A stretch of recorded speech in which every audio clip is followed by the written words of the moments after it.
بقولك انزل من سلم الخدامين بسرعة.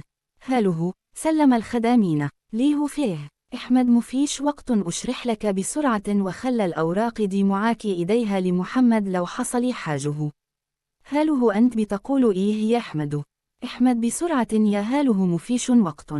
أيقظت هاله ابنتها بسرعة ودلفت بها للمطبخ لكي تخرج من سلم الخدم تركه زوجها بعد إصراره على ذلك ولكنها سمعت قرع على الباب الخارجي فعلمت أن هناك خطب ما كانت ابنتها لا تفهم شيء كانت في 7 من عمرها فقالت هاله لها هاله قمر خليكي هنا أوعي تطلعي من المكان ده أوعى يا حبيبتي وخلى معاك الورق ده أو حصل حاجه لي أو لبابا أديه لعمك محمد وخلى بالك من نفسك.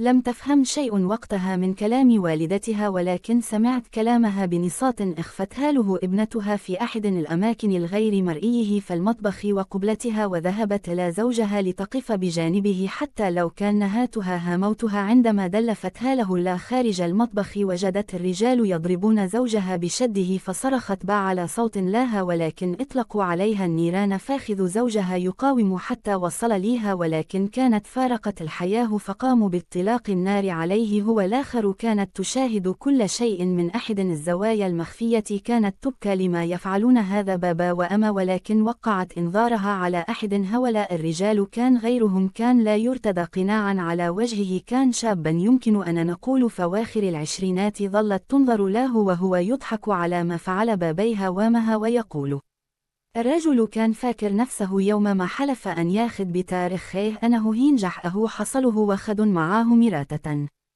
أحد الملثمين مشلقين الورق يا نجابيهن. متنسوش تعملوا لايك للفيديو وتشتركوا في القناة وتفعلوا الجرس علشان يوصلكم كل فيديوهات الجديدة.